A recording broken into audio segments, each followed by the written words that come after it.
মই আচলতে কথাটো এইটোৱে চিন্তা কৰিলোঁ আমি আৰু মই পৰামৰ্শ ল'লোঁ যে যিহেতু এতিয়া তদন্ত কাৰ্য চলি আছে গতিকে এইখিনি কথা ৰাজহুৱা কৰিলে কিবা তদন্তত মানে এফেক্ট হ'ব পাৰে নেকি বা তেনেকুৱা ধৰণৰ কথাবোৰ ভাবি মই নিজেও প্ৰতিবেদনখন গ্ৰহণ নকৰিলোঁ। মোৰ ব্যক্তিগত সম্পত্তি বুলি মই ভবা নাই, যিহেতু তদন্ত কাৰ্য চলি আছে আৰু আইন ব্যৱস্থাত মই সম্পূৰ্ণ আস্থা ৰাখি আগবাঢ়ি আছোঁ। যি সহযোগিতা লাগে যেতিয়াই লাগে মই আগবঢ়াইছোঁ। মই যিকোনো সময়ত উপস্থিত য'তেই হ'ব লাগে তাতেই আছোঁ।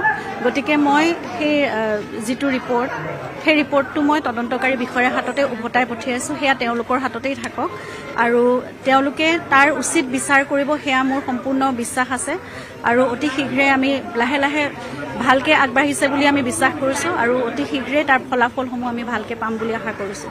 গতিকে সেয়া আদালতৰ ওচৰতে হওক বা তদন্তকাৰী বিষয়াৰ ওচৰতে থাকক। এতিয়া মই ব্যক্তিগত সম্পত্তি হিচাপে মই ভবা নাই আৰু সেইখিনি তদন্ত ভালকৈ হওক। এতিয়া আমাক সেইটোৱে কথা যে কি হৈছিলে এই কথাটো আমাক অতি শীঘ্ৰেই লাগে আৰু একদম জোৰদাৰ তদন্ত হওক, পানী নসৰকাকৈ হওক আৰু প্ৰতিটো কথা আমি জানিব লাগিব।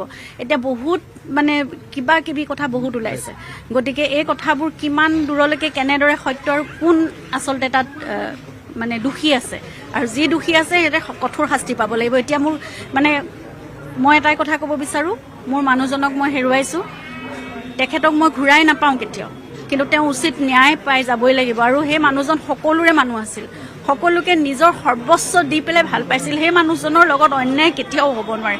সেইকাৰণে এতিয়া মোৰ এয়া সম্পূৰ্ণ অনুৰোধ, দাবী, মোৰ প্ৰাৰ্থনা, মোৰ সকলো যে মানুহজনক ন্যায় দিয়ক। অন্ততঃ জুবিন গাৰ্গৰ ক্ষেত্ৰত যাতে কথাবোৰ কোনো ধৰণৰ অন্য বেলেগ মূৰ নলয়।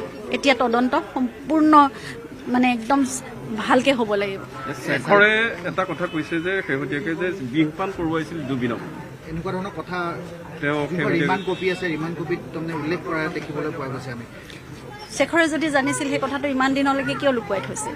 আৰু যিকে নহওক ইনভেষ্টিগেশ্যন চলি আছে, গতিকে কথা ওলাবই। যদি কোনোবাই কৰিছে তেনেহ'লে তাক কঠোৰতকৈ কঠোৰতম শাস্তি হ'ব লাগিব। এই মানুহজনক এনেকুৱা অৱস্থালৈ নিব লগা কিয় হ'ব পাৰে? সকলোকে ইমান মৰম কৰিছিল মানুহজনে, অকল মৰমেই কৰিব জানিলে আৰু তাৰ বাহিৰে একো নাই। মোকো অকল শিকালে যে বিশ্বাসেই কৰা সকলোকে, আৰু সকলোকে আমি নিজৰ বুলি আঁকোৱালি লৈছিলোঁ। নিজৰ আছিলে, সকলো চব পৰিয়ালৰ আছিলে, সকলো ভাই ককাই চব মানে এটা পৰিয়াল আছিলোঁ। মোক সদায় কৈছিলে তেওঁলোক এক্সটেণ্ডেড ফেমিলি, তেওঁলোকৰ কাৰণে আমি চিন্তা কৰিব লাগিব, তেওঁলোকৰ পৰিয়ালৰ কাৰণে। সদায় সেইটোৱে কৰি থাকিলোঁ। আমাৰ লগত কি কৰিলে তেতিয়াহ'লে যদি এনেকুৱা কৰিছে? গতিকে কোনোবাই যদি কৰিছে নহয়, কঠোৰতকৈ কঠোৰতম শাস্তি যি হ'ব পাৰে তাৰমানে দিয়ক।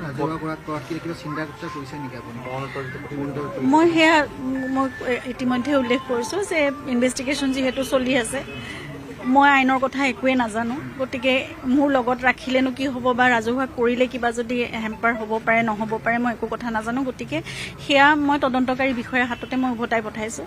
যদি সেয়া ৰাজহুৱা কৰিব পাৰি তেতিয়াহ'লে হয়তো তেওঁলোকৰ পৰাই হয়তো পাব।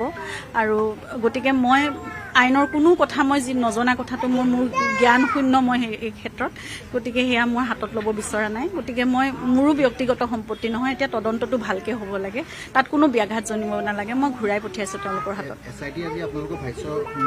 কৰিছে হয়, আজি ষ্টেটমেণ্ট লৈছে মোৰ আৰু ভণ্টিৰ।